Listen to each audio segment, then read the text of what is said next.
What if I told you the housing market in 2025 might finally be stabilizing after years of chaos? That's right, we're talking inventory on the rise, prices holding steady, and a window of opportunity for veterans and service members like you to secure your dream home. But here's the kicker. Is this truly the calm we've been waiting for, or are we just setting up a new normal? By the end of this video, you'll have a good intel you need to make informed moves in the real estate market. And before we dive in, let me know in the comments, what's your biggest concern about buying a home right now? Is it interest rate, prices, or something else? Now let's rewind for a second. Remember that pandemic boom? Houses were flying off the market faster than PX stock during a sale. Now, low interest rates made buying feel like a steal, but then came 2022 when mortgage rates shot up and demand suddenly slowed down. We've been in this post-pandemic slump for 2.5 years now, but as we head into 2025, the market's showing signs of life. The big question is, are we entering a new era or just redefining what is normal? Now, back in 2022 and 2021, buyers were just shocked at how low the interest rates were because they were really below 3% for a long time. Now, what happens from the seller side? They held all the cards because fast forward to today, that power dynamic has shifted and sellers really had control because people wanted to buy homes. But remember, sellers were also doing the same thing. Now what we're seeing is sellers are coming back to the market and buyers are being more cautious, which I think is a very positive thing. The balance is key to understanding what might happen in 2025.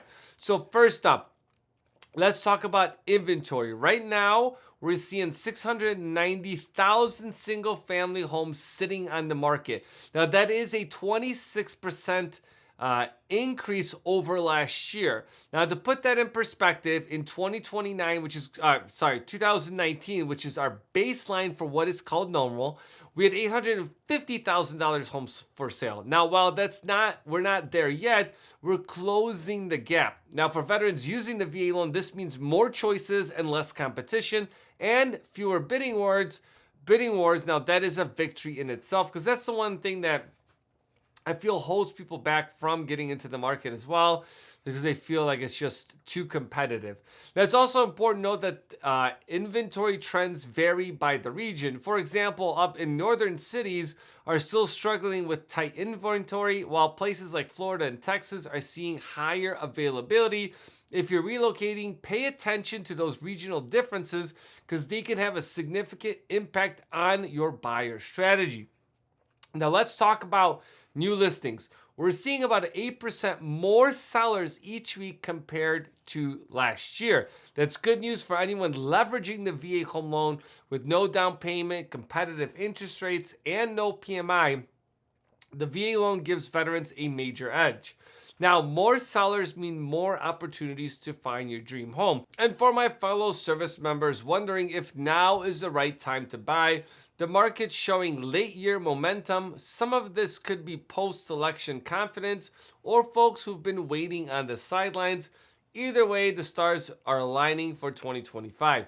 Now, interestingly, some sellers are listing their homes because they're looking to downsize or relocate for work. Others might be investors offloading properties due to higher holding costs. Understanding seller motivation can give you an edge in negotiations. Now, pending sales are up 10% compared to last year. Buyers are out there making moves, and for those of you who've been waiting for the right time to use your VA loan benefit, 2025 might just be the year for you. Now, with that being said, we're not seeing a tide wave of buyers flooding the market. It's more of a steady march. Now, let's be honest, slow and steady is the military way. We plan, strategize, and execute, so there's no need for chaos or drama, even though there's a lot of drama when buying a home. Now, there's pending sales give us the glimpse into the future market activity. There's a strong indicator of buyer confidence and how quickly homes are moving. Now, for veterans, this means paying close attention to trends in areas you're targeting. It could make or break your timing. Now, let's talk about home prices. The median price for single-family homes is $384,900. Now that's up 5% from last year. So for sellers, that's good news. For buyers, it means prices haven't dropped drastically. And if you've been waiting for a big market correction before you jump in, you might be waiting longer than a PCS delay. Now, here's the VA loan. This is where the VA loan shines, I think, one of the best parts of it is that one, you have zero down payment requirement as long as you have the eligibility to do that. You're not tying up your cash in the purchase. That gives you flexibility to cover other costs or to be able to do home improvements to the property or make the property yourself. Make it all about like for you. Now, plus the VA loans competitive interest rates can help offset rising prices. If you need help on your home purchase, please schedule a call with me. There's a link in the description below. We're happy to help. Now, there's one interesting trend that I've been seeing is in price changes and how they affect different income levels. Homes in higher price brackets are seeing fewer increases, while entry-level homes remain competitive. For VA buyers, this means prioritizing affordability without compromising on value. Now let's talk deals. Currently, 38.4% of homes in the market have had price reductions. This reflects the slower demand we've seen this year. For veterans, this is a signal to keep an eye out for motivated sellers. When January rolls around, new inventory hits, and you'll have even more options. VA loans make it easy to act quickly, so stay ready. Also, I highly recommend having a financial review so when the time comes or you find that property, you're able to execute on it quickly. Now, if you're looking at homes with price reductions, don't hesitate to negotiate further. Sellers who have already reduced prices are often more open to concessions. Use this to your advantage, especially if the property needs repairs or updates. Now, the max seller credit you can get while using a VA loan is all closing costs to be covered by the seller, plus an additional 4% in seller concessions. Now, you guys can check out my channel because I do a whole bunch of videos around this so you guys can educate yourself on it, but that is like a whole separate video to explain it all. Remember, all real estate is local. In northern cities, tightened inventories are keeping prices high. Meanwhile, some Sunbelt cities like Florida and Texas are seeing more inventory and even price drops. If you're relocating to these areas, this could mean more bang for your buck. Just keep in mind property taxes and insurance. You have to read the fine print like an enlistment contract because you can't ignore it because that's where we see price shifts on a payment after someone's closed on the house.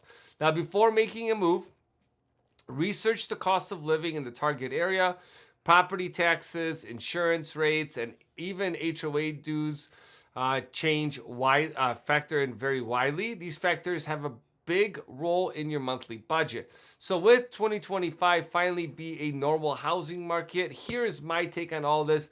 Normal is what you make of it. We're seeing stability and slow growth, but the days of rock bottom interest rates are behind us. For veterans and service members, this is still a golden opportunity. Your VA loan is a game changer. Whether you're buying your first home, upgrading, or relocating, 2025 could be the year to make a move. I want to say thank you for watching. If you found this helpful, hit the like and subscribe button and share with fellow veterans. Let's make sure everyone in our community knows how to take advantage of the housing market and their VA home loan benefits. I'll see you guys in the next video.